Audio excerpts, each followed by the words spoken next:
Hello, in this video I'm going to be tiling the shower.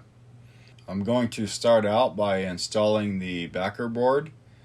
For the backer board I'm using GoBoard, which is similar to a Schluter board.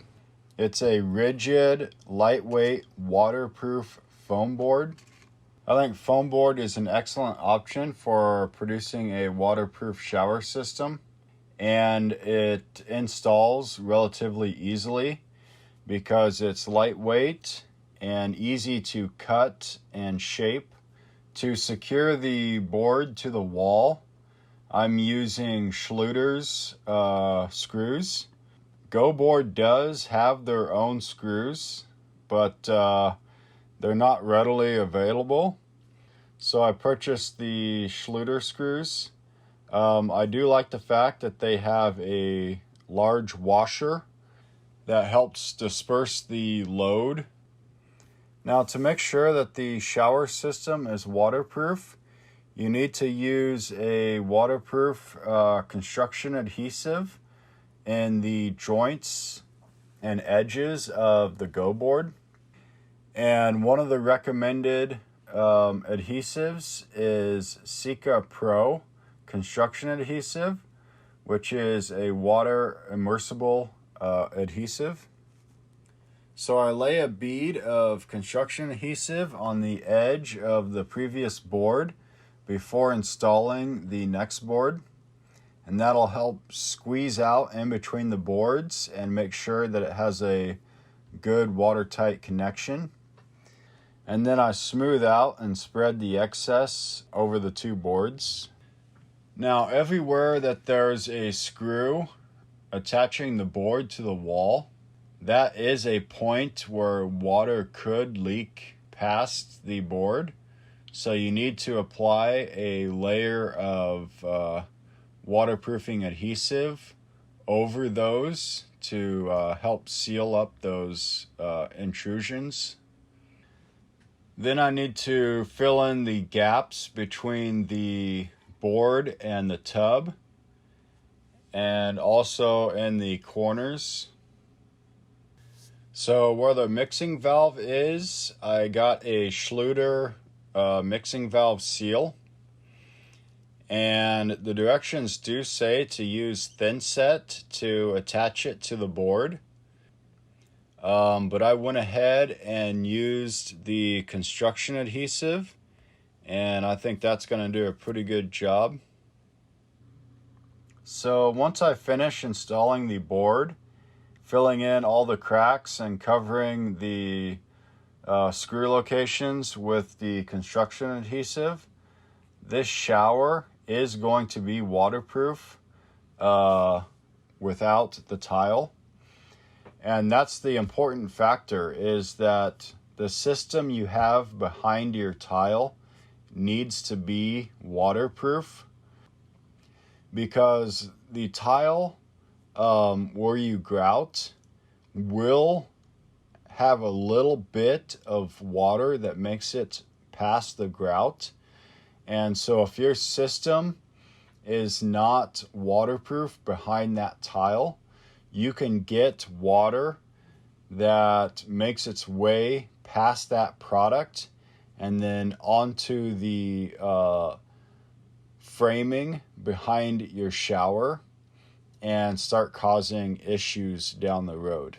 One of the advantages to using foam board for your backer board rather than using a cement board is the fact that cement board itself is not waterproof. So then you would need to apply a membrane on top of that cement board. So this shower is going to have a mosaic band. So I bought some mosaic tile, and it was wider than what I wanted. I wanted it about half that height. So I cut the mosaic pieces in half. Now the mosaic pieces aren't as thick as the large format tile that I got. So I needed a thin backer board material to tile the mosaic on, and then I would apply that to the backer board of the shower, and the finish height of that mosaic is going to be similar to the height of the tile once it's installed, because the tile is thicker and it uses a 1/2-inch mortar trowel. So that combined thickness of the mortar and the tile is pretty thick. So to apply these tiles, you need to make sure that you get them nice and level. Now the tub itself isn't necessarily level because it has a slight slope to it so that the water drains down towards the drain area. So it's important to use a laser level to make sure that you're getting the tiles nice and level, and to make sure that everything is going to come out looking nice as you work your way up. And I'm using a 1/2-inch trowel for these large format tiles. I'm also back buttering the back of the tiles, so I'm putting a skim coat of mortar on the back of the tiles, and then that skim coat of mortar is going to lock with the troweled mortar that's on the wall. And I'm trying to get as much coverage as possible. Now, you want the lines of the mortar to be nice and straight and to come out of the sides, and that's so that the air can escape as you're pushing the tile in place. If you have a zigzag or you don't allow for the escape of air, then you're not necessarily going to get as good of compression and coverage of that mortar that you would like. So to make sure that I'm getting these tiles as flush as possible with each other, I am using some tile leveling spacers. Now when I installed this mosaic, the mosaic did wind up bending a little bit due to the moisture interacting with the hardy board. It put a slight bow into it, so I had to make sure that I got it nice and seated and clamped into place to take out as much of that bow as possible. So now it's the next day, and I was able to knock off all the leveling spacers, and then I went around and cleaned out the mortar between the tiles. Now there's two main types of tile that you can use, porcelain or ceramic. And for this shower, I'm using porcelain tile. Porcelain tile is really good in areas where you need durability and water resistance, because porcelain is a harder material and a more durable material than ceramic. It also absorbs less water than ceramic. So I think it's a great application to use porcelain in a shower rather than ceramic.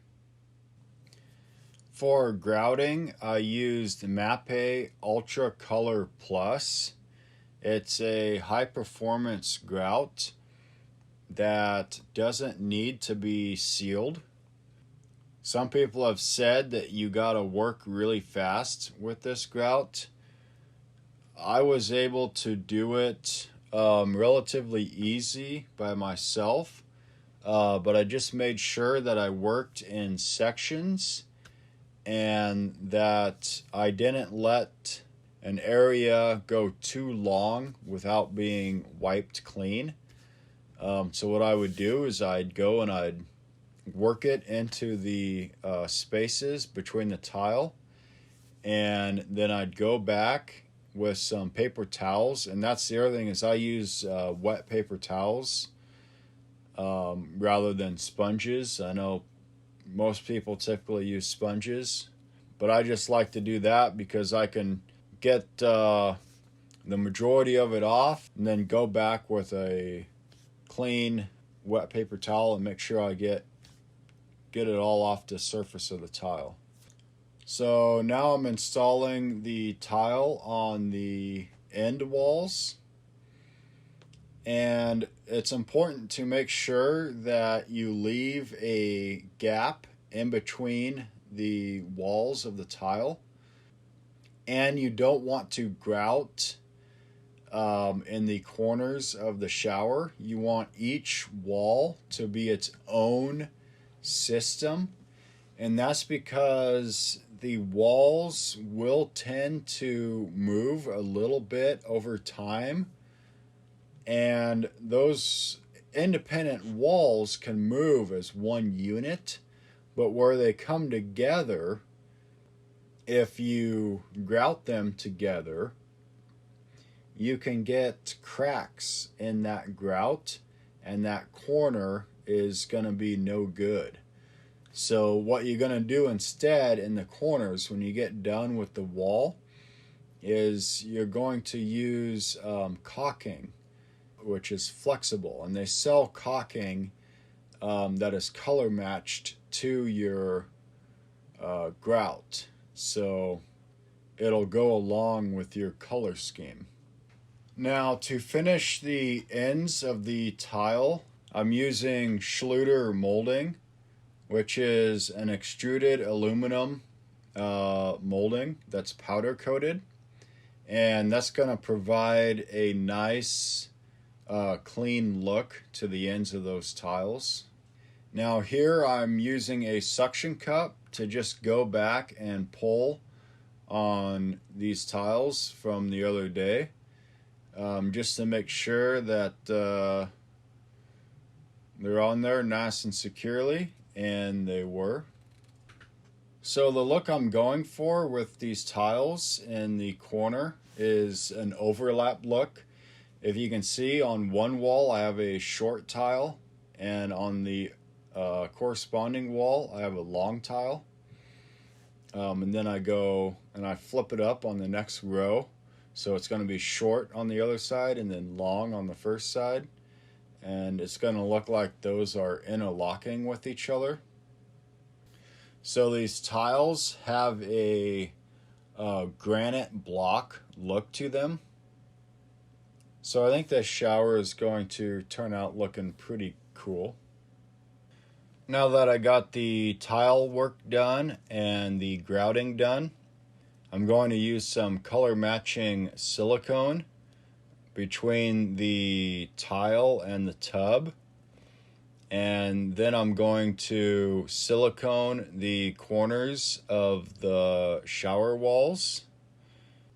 So now I'm going to silicone the gap between the mixer valve seal and the tile, and then I'm going to put some silicone in where the spout for the tub comes out. I just want to make sure that all points of entry are sealed up. Now the wall did have a slight variation to it, and there is a slight gap between the Schluter molding and the wall. So I'm going to fill in that gap with some color matched caulking, and that's going to basically disappear. You're not even going to notice it. And there you have it, a gray granite looking shower with large format tile and a decorative mosaic. I think this shower turned out pretty nice. I hope you enjoyed watching me put it together. Have a good one and take it easy.